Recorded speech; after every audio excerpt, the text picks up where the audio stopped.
You're going through a breakup. You want to turn off your heart and mind. It will get better. It will. It seems like an eternity from now, but one day at a time. Just take one day at a time. That is the best advice that I can give you.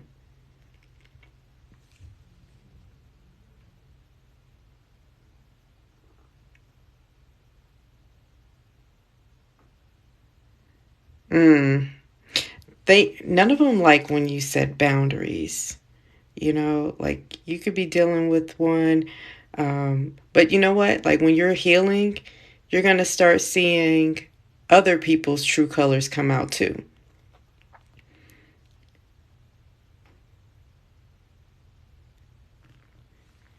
So anybody that doesn't allow you to set boundaries, that's a red flag.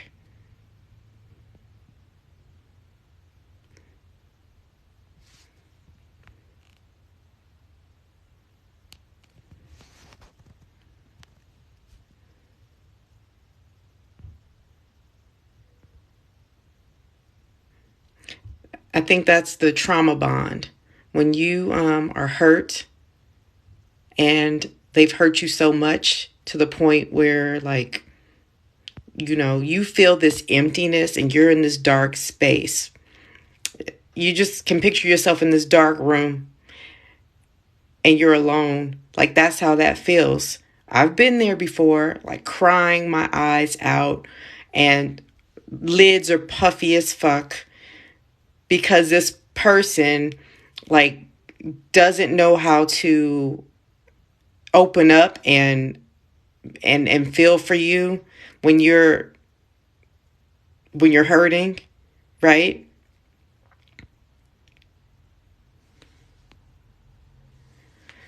And I remember just being like, what is wrong with this person? Like, how come they can't console me? They can't hug me? That you just never feel validated. And then they're like, what are you crying for? And just looking at you like you're pathetic, talking down at you, kicking you while you're down. And I remember, like, when I had enough, like, when you have enough, you really are going to just, like, you'll be able to walk away. Yeah. You don't know who you are anymore. We all have been there before. You don't know who you are. You've lost yourself in this person. But you have to know that this person isn't who you thought they were. Like, they probably love bombed you in the beginning, told you what a wonderful person you were, did all these cute little things, and you're holding on to that because you think that they're going to go back to it. And then whenever they feel you kind of slipping away from them, they'll do a nice gesture just to bring you back in. They want to keep you hooked. It's all mental. They psychologically mind fuck everybody.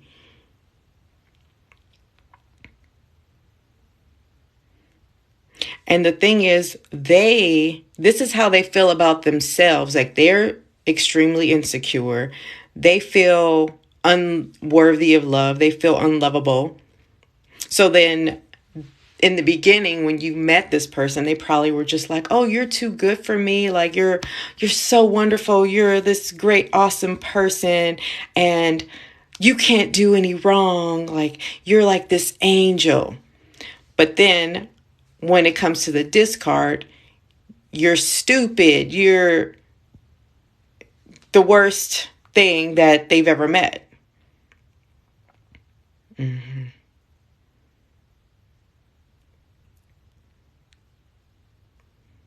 They roll in packs like wolves.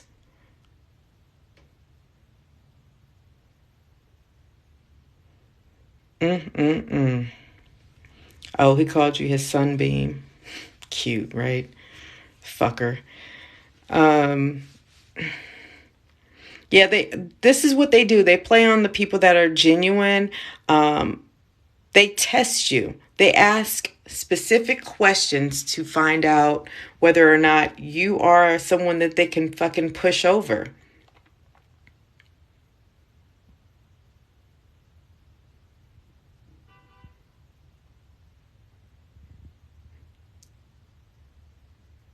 Yep, you get emotionally attached to those people and they have no attachment to you whatsoever because they're going around and doing this to not just you, but multiples.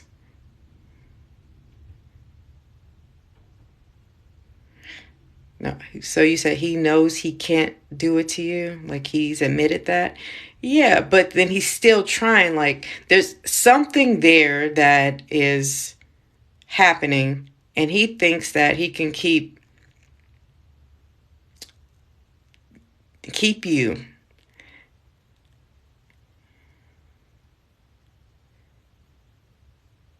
Yeah, they don't ever take accountability. Whenever you feel like they're going to maybe admit to something or apologize, they don't. And then they have a slick way to try to reverse it and put everything on you. So you take the onus of it. And then you're finding yourself apologizing for some shit, because they'll get in your head and make it like you're the one that's starting this argument. Like, I'm not, yes, exactly, deflecting. I don't want to argue with you. And I'm not, I just, I can't talk to you right now. Like, they act like the biggest children.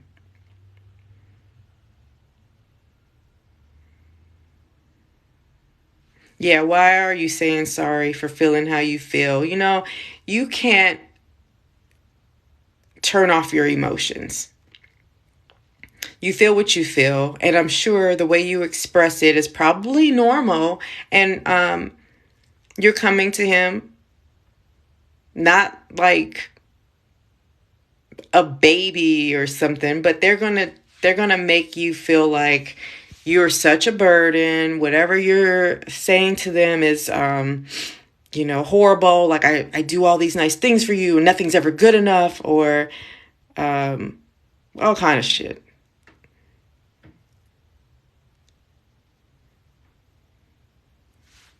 Yeah, they can never talk to you. They can't talk to you because they talk at you. They're constantly trying to demean you.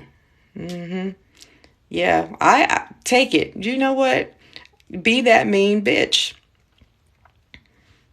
Yeah. They'll be surprised when they see that side because they're so used to the nice, soft you, the one who wants to work it out, the one who wants to have the conversation, when they don't want to engage in a conversation with you because then they have to face whatever it is that you want to talk about, and they can't face the facts. They can't face the truth. They'll never take ownership.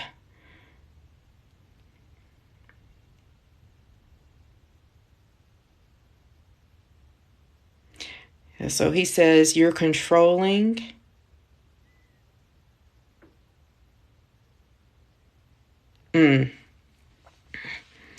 Yeah, you're the controlling, insecure one. You just want him all to yourself, right? These people are so twisted.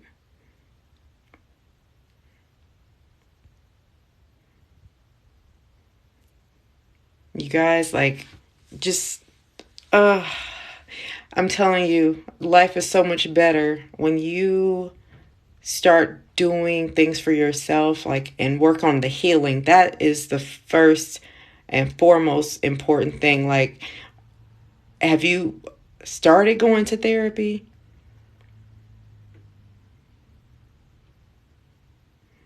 Yeah, and they try to guilt you and say that they need you, and then they want to tell you their traumas just as like maybe a last hoorah to try to keep you, feeling sorry for them, and because they're tugging on your emotional heartstrings because you're an empath. Oh, your second session?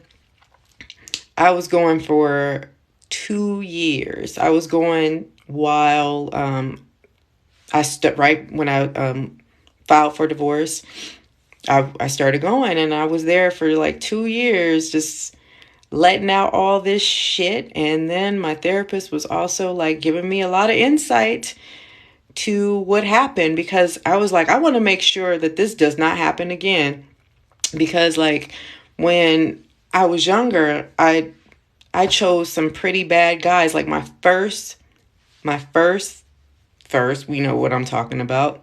The first person I was intimate with, he was abusive. He was mentally abusive, and he put me down so bad. And like, I don't know what it was, but I was just like, it was hard for me to get out of that. And especially like when, women, we lose our virginity. It's like, oh my God, that was my first. And this person was talking to me like that. But then they would say like, well, I love you. But then they were abusive.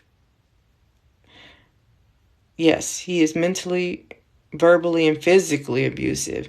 And, the crazy thing is like, when I thought about abuse, I always looked at it as a physical thing. Like, oh, well, he didn't touch me, so he's not physically hurting me. But it's so much more to abuse than what we were conditioned maybe to think growing up. So like now we're dealing with a lot of people who are narcissists, and then they play those mental mind games and play with your emotions. And it's like worse, you know?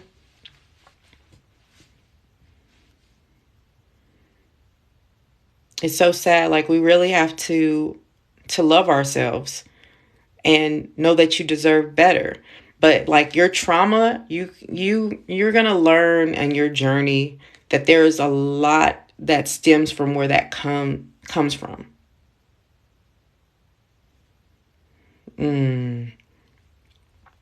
Yeah, a lot of them could probably win Academy Awards if they shifted their energy into becoming actors. Yeah, I agree with you.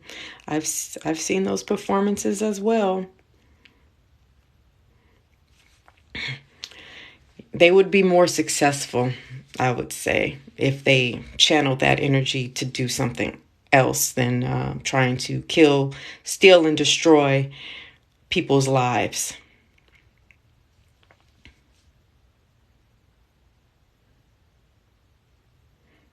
You have attachment issues with people pretending, yeah, from people pretending to care, and then they flip. hmm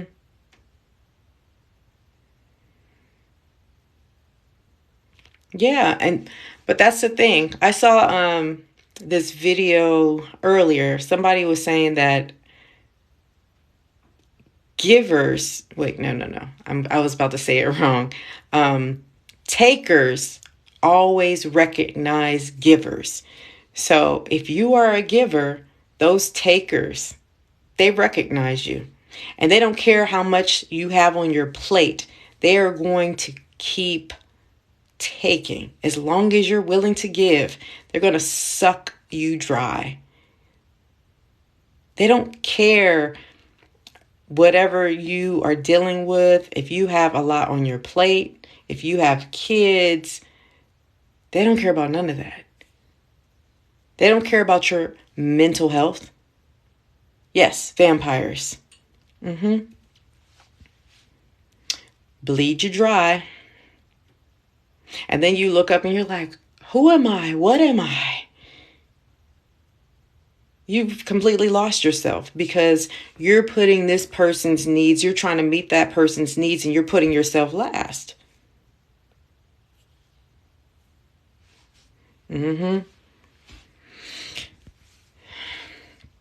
It's pathetic.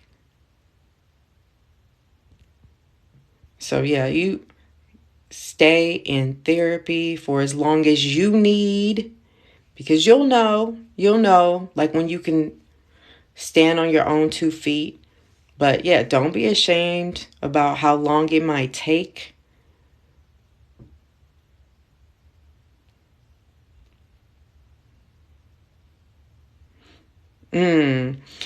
Yeah, okay, so you said you feel yourself mirroring and acting as he does. Because we're going to go a little deep here. It's a spiritual warfare. We are fighting against principalities in high places. So it's not really person to person. It's the spirit, the demonic spirit, the Jezebel spirits, all those evil things that are operating in those narcissistic individuals. That is what you're up against. So spirits like to hop on from people to person. They hop around and they will attach themselves, like prime example, when you're growing up and say your parents are a certain way, right? And then you grow up and you're starting to raise your kids, and then you say something to your children that sounds like your mom or your dad. It's because it's like that generational stuff that gets passed down. So it's no different than when you're intimate with somebody and your souls are connecting. So you're going to start taking on some of that person's stuff. That's why it becomes like a dark cloud over you too. So when you're with somebody that isn't in alignment with who you naturally are, their spirit's trying to take over you. So it's going to try to get you to do things that you wouldn't normally do if you aren't aware of that stuff. That's why you have to break free, because in the end, you don't owe it to anybody.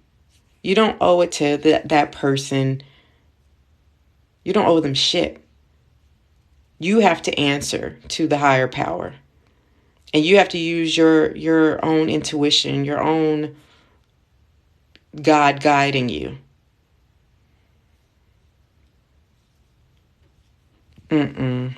That's too much damn fighting.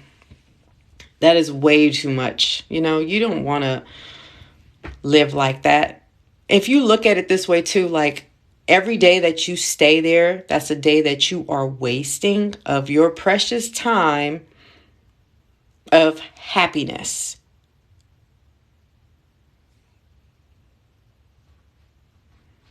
They always mock, they'll mock like I remember one time this fool mocked me when I was crying off of something he said or did, and he was mocking me in front of our child when he was much smaller. And in my mind, I'm like, if I stay with this person, he's going to keep doing this type of shit in front of our kids, and then they're going to think that that's okay.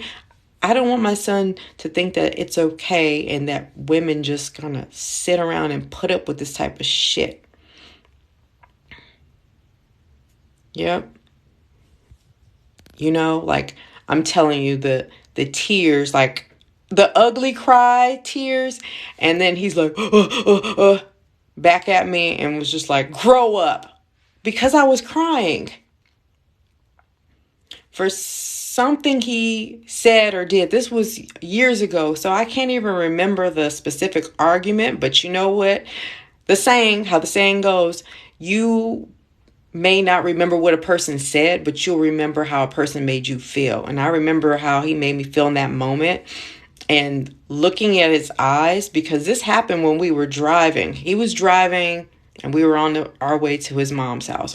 His mother was going to watch our son, and he just was like going off. And the best way that I can describe his eyes is like the great white shark. They were just pitch black. And I saw the devil. Like that day I was like, I saw the fucking devil.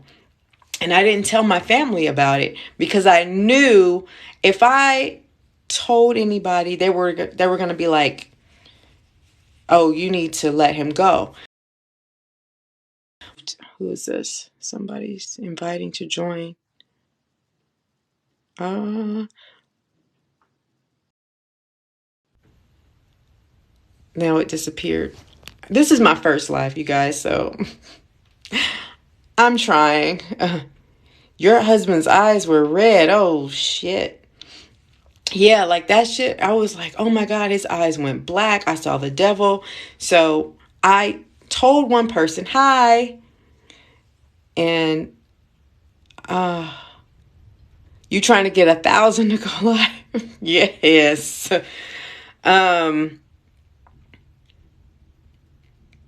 So I told the lady that we were renting from at the time, and she said, that's serious.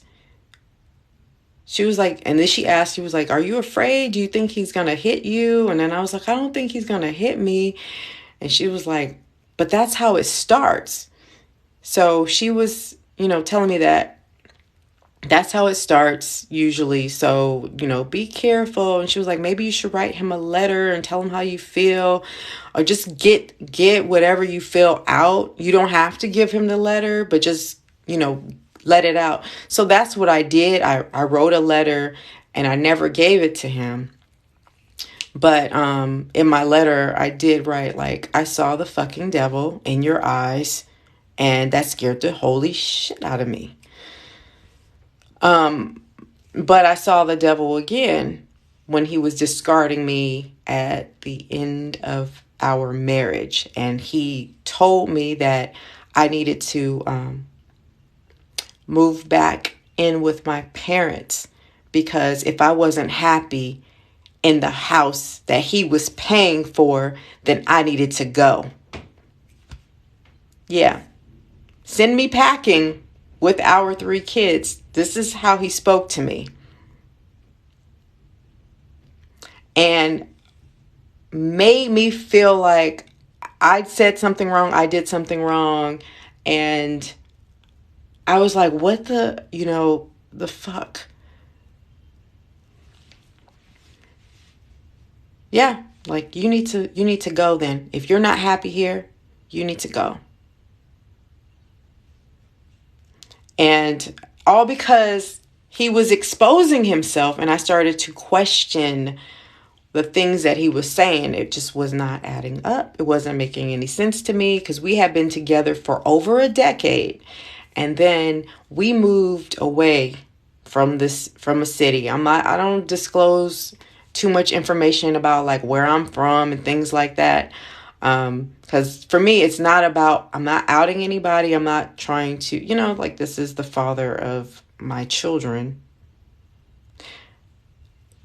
So whatever. You say it's like hearing your own life right now, because they're all the same. They're all the same. They are a lot alike. Because, and you know why? I'm going to go back to the spirit. It's that familiar spirit. It's the demonic spirit. Those deities, they have the same patterns. Yeah. And that's the thing, like with the isolation. So like I had contacted the police in the beginning. And then when I was talking about some of the things that were happening, that I wanted to have my house watched when I was going to be going out of town and stuff like that, all of the police officers that I had spoke to were saying that is, he isolated you. And then, of course, when I'm talking to my therapist, he isolated you. That's what I was told. And I'm like, wow, why the fuck didn't I see that coming? But I lived in a very, public area. I had neighbors and stuff like that. Then we moved further. So it was like neighbors are very far apart. And I was completely by myself. Yep. And you said you have no siblings, no family. Your mom passed away. You know your father, but he's estranged. Yeah. And my family, they live out of state too. So I was completely by myself. as well. And then even after the process, like when I thought that there were going to be people there for me that can come, like when this person was completely out of the house, nobody really came to support. I had to fucking stay in therapy, like I had to talk to somebody. I mean, I had a friend or two to talk to over the phone, but no one was physically here. And that just opened my eyes to a slew of other disappointments. So I knew I had to just cut people off. Your healing journey is going to be a lonely journey. It's going to be a long, lonely one, but you're going to be so much happier and fulfilled. Like, I feel so relieved now. Like, it's stressful being a single mother sometimes with 3 kids, but I wouldn't trade it to go back to that bullshit. I was like, I got to put on my big girl drawers and I'm going to do this. I'm going to figure this shit out. But yeah, it's just a process. Let me see. I filed for divorce in 2019. Yes, it's that this first fucking thing I said was I can't wait to be free. Like when my divorce was finalized, I was like, I'm free. I'm free. Like that shit was the most exciting time.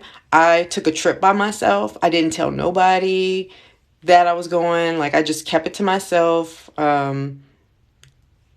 I mean, my kids, because I didn't want that person to know that I was going to be traveling by myself. So I didn't tell the kids. I just went. It was like part of my healing. And then I'm like, oh my gosh, I actually can sit in silence and I can hear myself think. And I don't have to hear somebody talking to me crazy or ruining a perfectly good trip because they're complaining the whole damn time. Because they're miserable and they want you to be miserable too. Misery loves company.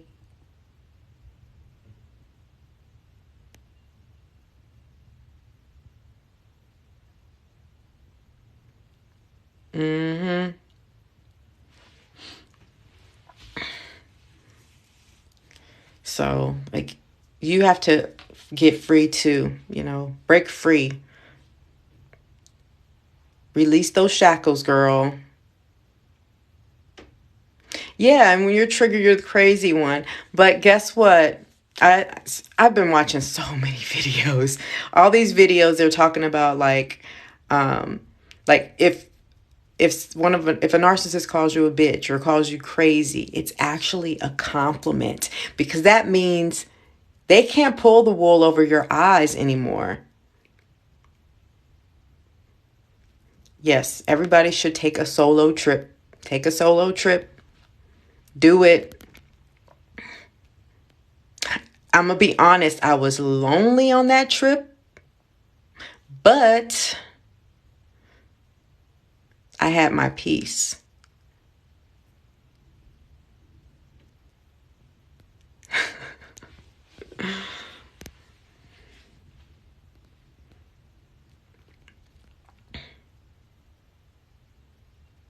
Thank you. Thank you. Yes, you have to start putting you first, doing all the things that you need to take care of yourself, pamper yourself. If it's every other week, do it. Don't make up any excuse for yourself.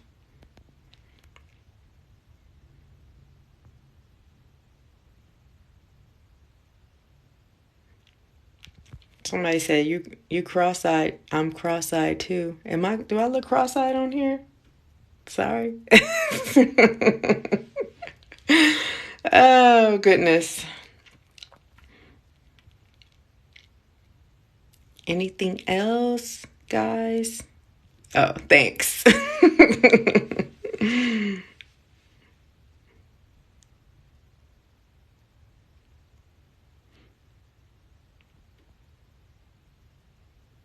Yeah, so I would say stay single. for a while. Don't hop into anything. Don't rush anything.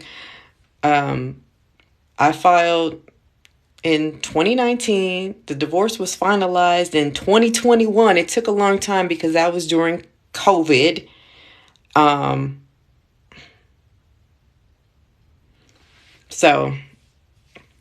But I still have not gone on any dates, and I ain't interested. I can give two flying fucks. I can make myself happy all on my own. I know how to get off on my own, so I'm like, I'm good. Still healing. It's a long fucking journey, because once you start that process, it's going to open up a whole can of worms.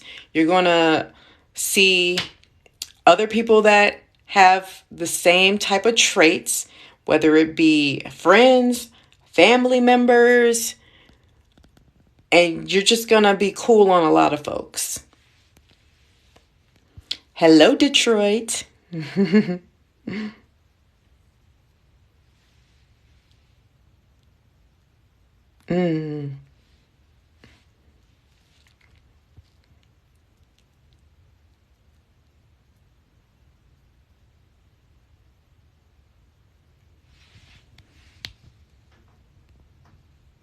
Yep, take your time. Yep, because I remember the first time having my heart broken and being treated like that, wanting to just hop into another relationship to get over that person. And then you don't really get the lesson. So then it went from one relationship to another relationship. And then you're hopping around like this fucking Energizer bunny. And you look up and you like, God damn, like, I'm not getting this. I'm not getting the lesson. So no dating apps for me. No. I feel like with the rise of social media, narcissism has really taken off to a complete monster. There's just too many trolls and predators out there. I have 3 children to think about, so I am in no rush. The right person will come along if that's something that's meant to be. I am not interested in these dating apps.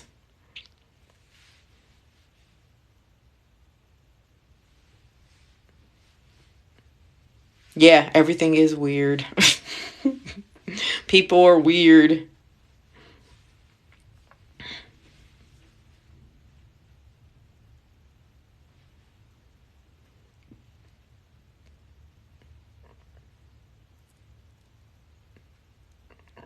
Oh, goodness. Yeah, the only way you can stop them, though, is just by letting those relationships go. Yep, that the ego takes control of a lot of folks.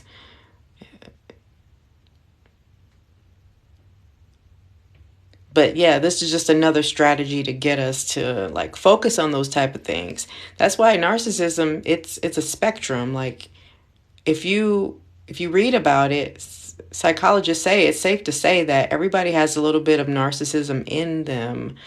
But if you are aware, then you're not going to walk around acting entitled. You are going to be sensitive to other people's feelings.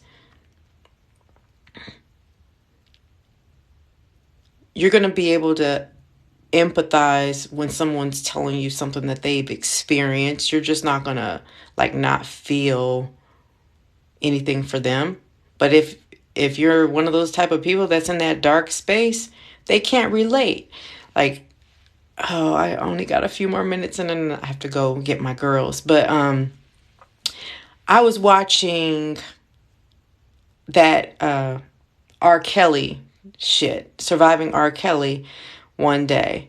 And the narc was like how could these girls be, they're so stupid, they're so stupid.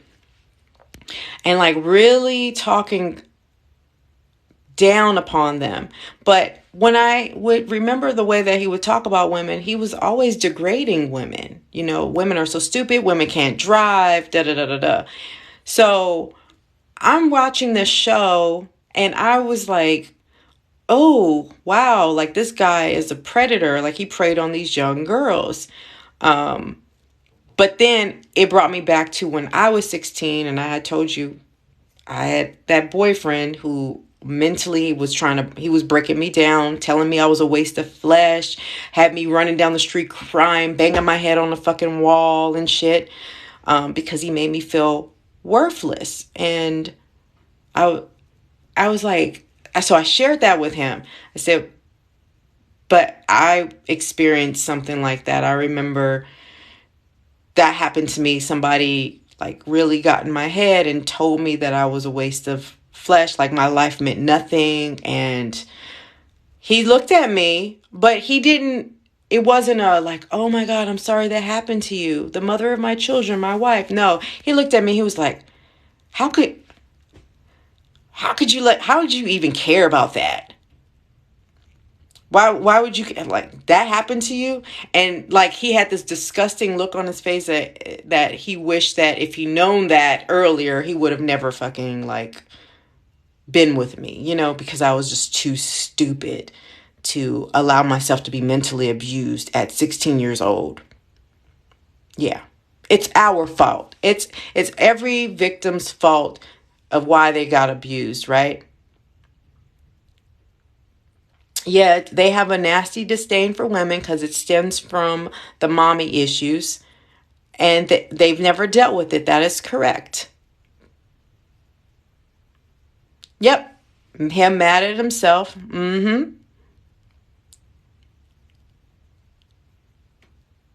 Yeah, and that brings on great anxiety, right? Like you're replaying this stuff over in your head and you're walking on eggshells. You're anxious.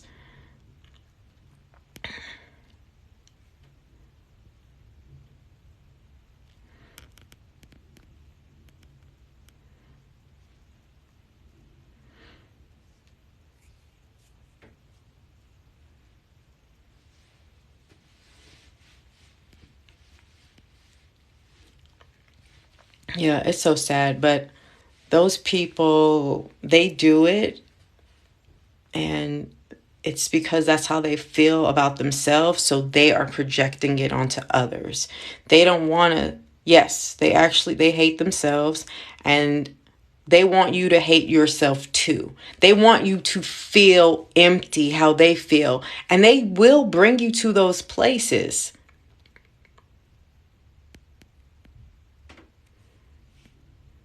It's so sad, but I'm all for like breaking these patterns, breaking generational curses. Um,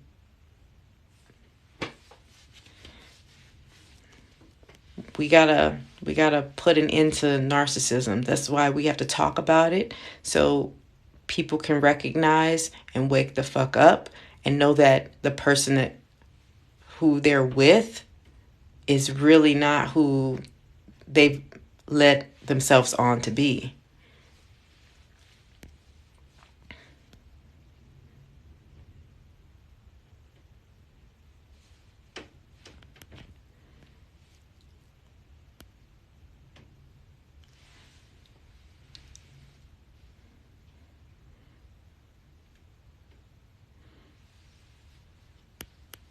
Yeah, somebody put paid pastors are in fault.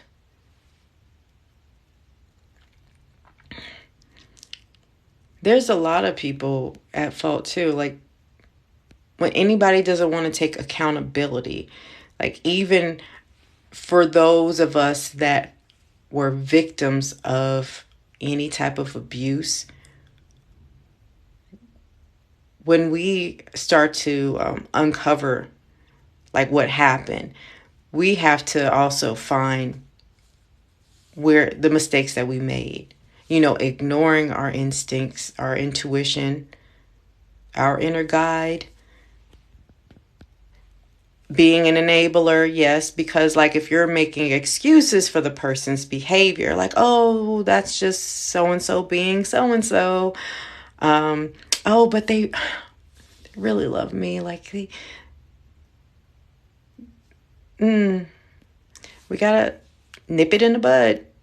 When a person shows you who they are the first time, believe them, not the 100th time.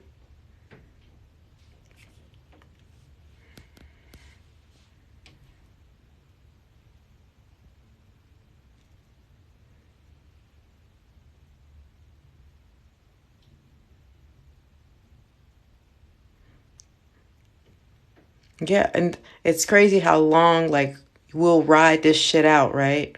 You rode that out for 10 years. He knew exactly what to say to make you doubt and worry. Yep, yep, yep. They know. And they want to make you insecure. And then they'll turn around and be like, oh, you're so insecure. You're this, you're that. Oh, gosh. Yours was 23 years. Whew, you are patient. Patient. I don't want to call you stupid. You were patient.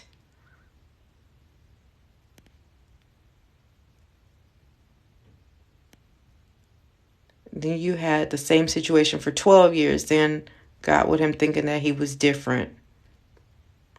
Yeah. We have to laugh at ourselves sometimes. Yep. You have to laugh at yourself. Like, that was so ridiculous. I can't believe that that I fell for that.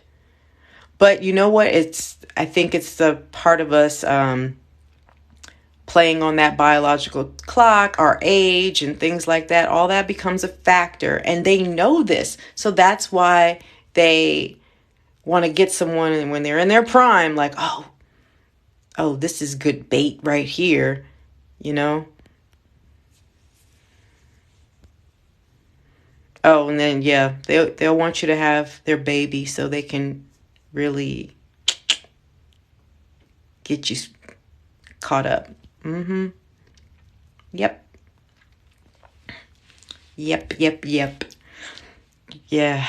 So, like, yeah, the first time that I was intimate with mine, I tell you guys a story on my page. I said he came very quickly, and we weren't using protection, but the first time was the time that I got knocked up, by the way. And he was telling me, if you're pregnant, I want you to keep it. And I'm like, but we don't know each other like all that well. Like, we're seeing each other for a month. I was like,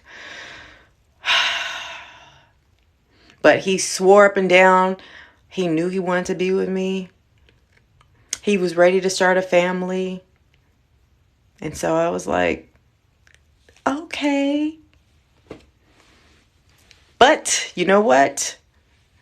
It is what it is. If that didn't happen, then I wouldn't have my son. And my son is awesome. He's great. Knock on wood, he is not like his dad.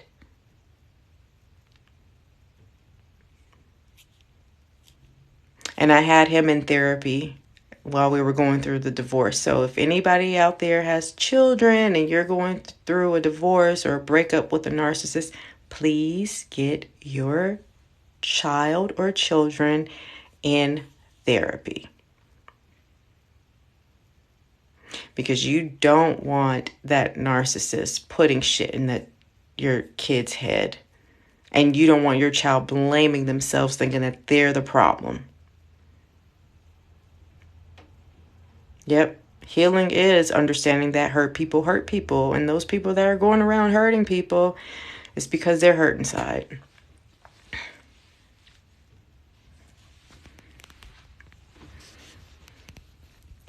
So, oh my gosh, we're going to have to do this again. I have to hop off. I have to go get my girls. so I'm not late. They have ABA. My girls. I have twins and they're autistic. So they're getting their ABA therapy right now.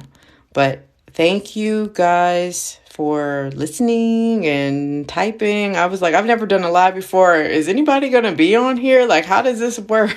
So, oh, your son too? Yeah. So, like the behavioral stuff, girl, whew.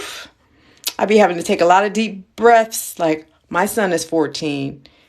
I have a 14-year-old son and my daughters, they're 5. They're twins. So, all right, you guys. Be seeing ya. Take care. Be safe. All right.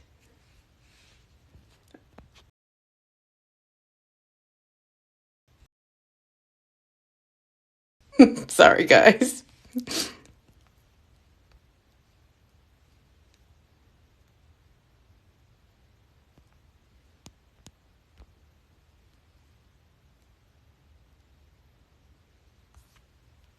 I don't know what I'm doing. I'm trying to get off, but